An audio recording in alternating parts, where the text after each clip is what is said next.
what actually happens when a martial artist takes creatine every day. The supplement most fighters use, but few truly understand. Some of the weakest conditioned fighters in your gym are taking creatine. That is the uncomfortable truth nobody wants to admit, because creatine has become martial arts culture now. Everybody takes it. Heavyweights, grapplers, strikers, amateur fighters, professionals, and yet most of them still gas out under pressure, still slow down after hard scrambles, still lose explosiveness late in rounds, still fade when real fatigue shows up. Why? Because most fighters misunderstand what creatine does. They treat it like a magic powder instead of understanding the energy system it supports. Creatine is not a stimulant. It is not fake pre-workout energy. And it absolutely will not save bad conditioning. But here is what most martial artists do not realize.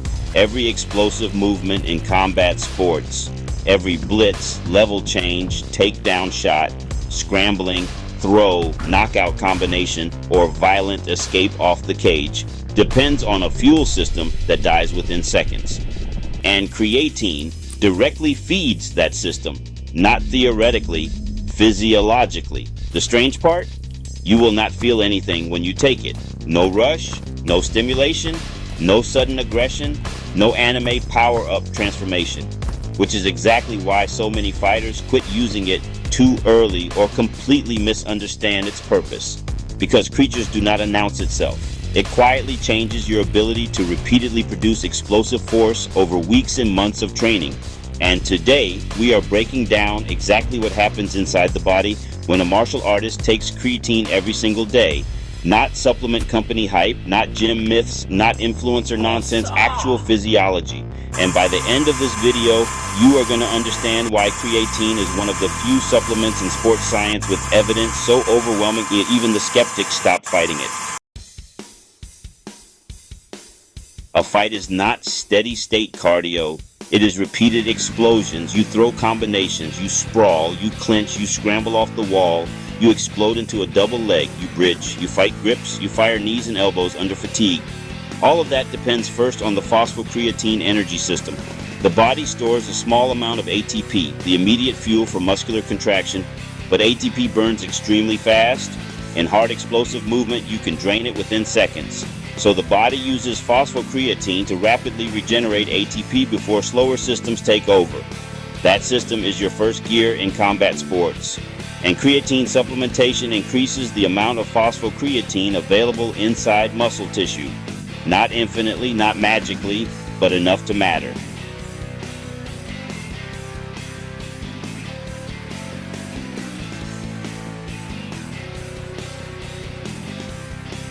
And in fighting, slight advantages accumulate fast. One extra scramble, one more hard combination late in the round, one more explosive shot before fatigue fully sets in. That is where creatine lives, not in hype, in energy system support.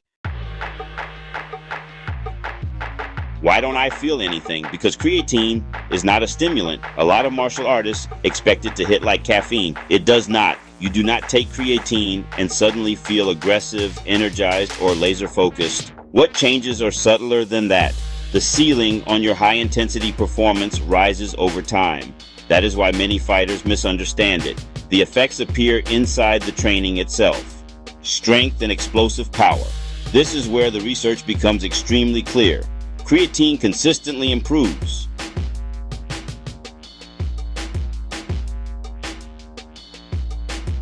For martial artists, which matters everywhere, a harder blast double, a more explosive hip escape, more force in striking exchanges, better repeat output during pad rounds, faster recovery between explosive bursts.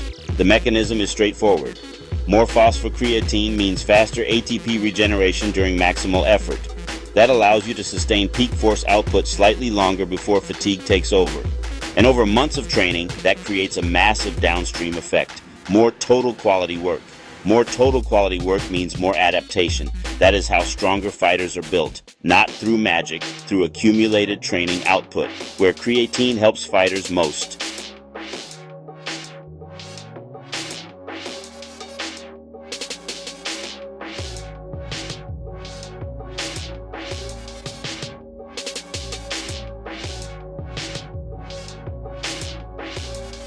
And especially in sports where high output bursts repeat repeatedly with incomplete recovery. which describes combat sports perfectly. Muscle growth. The truth. Fighters need to hear creatine does not directly build muscle. It is not anabolic like steroids. It does not meaningfully increase testosterone. What it does is improve the conditions that allow muscle growth to happen. Two major mechanisms matter. Mechanism 1, more training volume.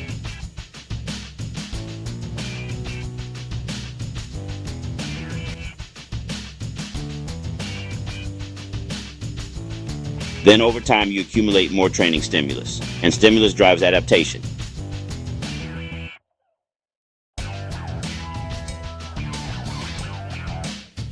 Especially when paired with intelligent resistance training. Mechanism 2, cellular hydration. Creatine pulls water into muscle cells. A lot of fighters panic when the scale jumps 2 to 5 pounds. But this is intracellular water inside the muscle, not soft bloating under the skin. And interestingly, that cell swelling may support anabolic signaling and reduce protein breakdown.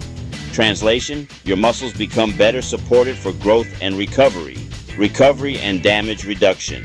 Now this is where things get interesting for fighters. Several studies show creatine may reduce markers of muscle damage after hard training. That matters in combat sports because fighters live in constant high force impact and fatigue. Hard sparring, heavy wrestling, repeated eccentric stress, grip fatigue, impact accumulation. Creatine appears to help muscles tolerate stress better. Not enough to replace sleep, not enough to replace nutrition, but enough that recovery quality may improve over time. And when recovery improves even slightly, training consistency improves, and consistency wins fights. Is creatine good for cardio? Not exactly.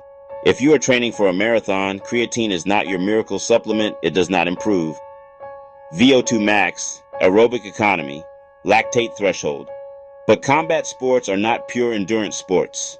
Fighting is hybrid performance. You need aerobic conditioning layered underneath repeated explosive violence.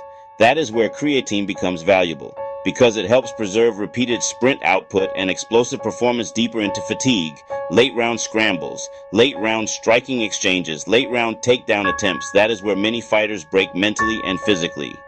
The weight gain issue. Yes, creatine increases water retention, usually 1-2 kilograms in the first few weeks. For fighters, this matters, especially during weight cuts. So timing matters. Some athletes stay on creatine year-round. Others reduce it temporarily before weigh-ins depending on division and cut severity. But understand this clearly. That weight gain is not fat. It is water stored inside muscle tissue. And for many fighters, the performance trade-off is worth it. Myth 1. I don't feel anything, so it isn't working. Wrong. You're not supposed to feel creatine. Its effects appear through performance accumulation, more quality rounds, more repeat explosiveness, better training output over time. That is the signal. Myth 2. Creatine is just for bodybuilders. Completely false. Combat sports may actually benefit more from creatine than bodybuilding because fighting depends so heavily on repeated explosive output. Myth 3. Creatine replaces conditioning. Absolutely not. A bad gas tank with creatine is still a bad gas tank. Creatine supports intelligent training. It does not replace it. The accurate way to think about creatine is this. It is not hype. It is not magic. It is not an instant energy boost. It is substrate support for the exact energy system martial artists rely on most during explosive combat. And when used consistently over time, the effects become very real.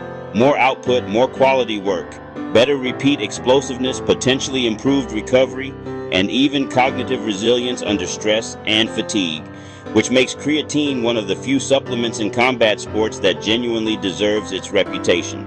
Because when the scramble starts, when fatigue spikes, when both fighters are exhausted, the athlete who can still explode usually controls the exchange, and sometimes that decides the entire fight.